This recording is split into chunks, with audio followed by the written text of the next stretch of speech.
Bismillahirrahmanirrahim. Assalamualaikum warahmatullahi wabarakatuh. Berbicara tentang pengelolaan zakat di Indonesia, tentunya hal ini tidak akan terlepas dari amanah Undang-Undang 1945 pada bagian agama bab 9 pasal 29 yang disebutkan bahwa negara berdasar ketuhanan yang Maha Esa, negara menjamin kemerdekaan penduduk untuk memeluk agamanya masing-masing dan beribadah menurut agama dan kepercayaannya itu.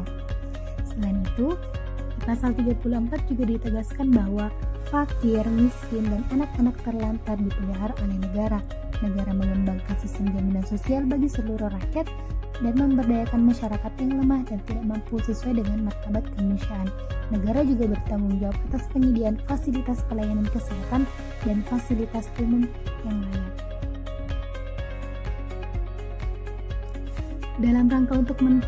Dalam rangka menindaklanjuti amanah Undang-Undang 1945, Presiden ketiga Profesor B.J. Habibie membuat dan menerapkan Undang-Undang Nomor 38 Tahun 1999 tentang pengelolaan zakat. Kemudian disempurnakan pada zaman Presiden ke-6, yakni Bapak Susilo Bambang Yudhoyono, yaitu Undang-Undang Nomor 23 Tahun 2011 dan dibuatkan Peraturan Pemerintah Nomor 14 Tahun 2014 tentang pelaksanaan pengelolaan zakat.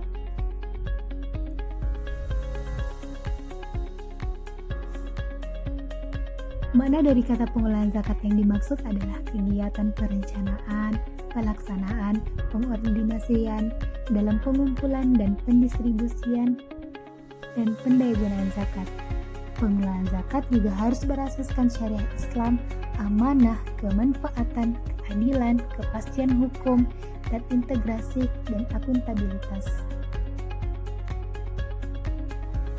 Adapun tujuan dari dibuatnya undang-undang tentang pengelolaan zakat adalah untuk meningkatkan efektivitas dan efisiensi pelayanan dan pengelolaan zakat dan meningkatkan manfaat zakat untuk mewujudkan kesejahteraan masyarakat dan penanggulangan kemiskinan. Untuk melaksanakan tujuan tersebut, maka pemerintah dalam hal ini mendirikan Badan Amil Zakat Nasional atau Basnas yang merupakan lembaga pemerintah non-struktural bersifat mandiri dan bertanggung jawab kepada Presiden melalui Menteri yang berwenang melakukan tugas pengelolaan zakat secara nasional. Basnas dalam keanggotaan struktural, Basnas di tingkat pusat beranggotakan 8 orang, 11 orang, 8 orang diliputi dari unsur masyarakat, 3 orang dari unsur pemerintah, sementara Basnas di tingkat provinsi dan kabupaten kota berjumlah 5 orang yang dipilih dan ditetapkan oleh kepala daerah dengan masa jabatan 5 tahun setelah mendapat pertimbangan dari Basnas Pusat. Berhubung karena Basnas adalah lembaga yang dibentuk oleh pemerintah dalam menanggulangi kemiskinan, maka dalam melaksanakan tugasnya, Basnas dibiayai oleh anggaran pendapatan belanja negara, anggaran pendapatan belanja daerah, serta hak amil. Pembiayaan Basnas tersebut dan penggunaan hak amil diatur lebih detail lagi pada Peraturan Pemerintah Nomor 14 Tahun 2014 di mana disebutkan pada pasal 67-69 bahwa biaya operasional Basnas provinsi maupun kabupaten kota dibebankan pada APBD.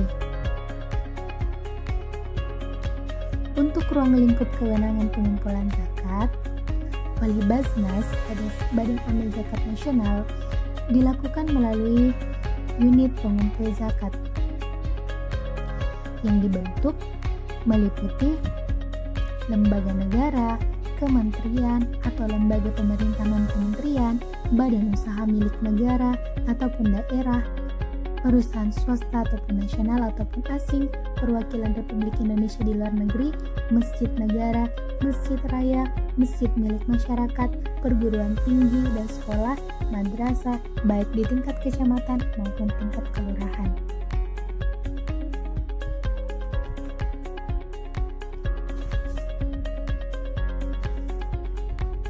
Untuk membantu Basnas dalam pelaksanaan pendistribusian dan pendayagunaan zakat,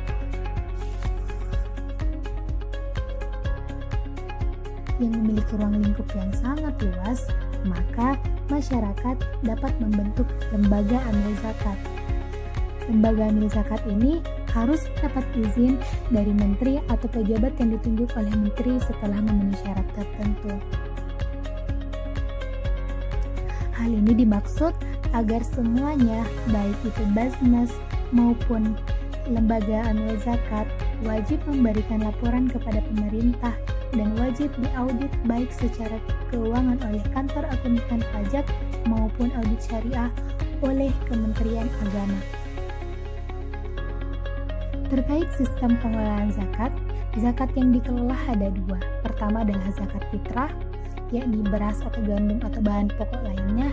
Yang kedua adalah zakat mal dari jenis emas, perak, surat berharga, hasil niaga, pendapatan dan jasa, peternakan, hasil perkebunan, dan rikas. Dan untuk sistem pengumpulan zakat ataupun infak dan sedekah, dalam hal ini Muzaki menyerahkan zakat infak sedekahnya kepada Basnas, Lembaga Amil Zakat Nasional, unit pengumpul zakat terdekat. Dan dalam hal ini Lembaga Amil Zakat wajib memberikan bukti setoran zakat. Dan untuk sistem pendistribusian zakat wajib didistribusikan kepada mustahik sesuai dengan syariah Islam. Golongan yang berhak mendapat zakat ini adalah fakir, fisabilillah, gharim, amil zakat, miskin, mu'allaf, ibnu sabil, dan riqab. Dan untuk pendayagunaan zakat ini sendiri, zakat dapat didayagunakan untuk usaha produktif dalam rangka penanganan fakir miskin dan peningkatan kualitas umat. Sekian dan terima kasih. Assalamualaikum warahmatullahi wabarakatuh.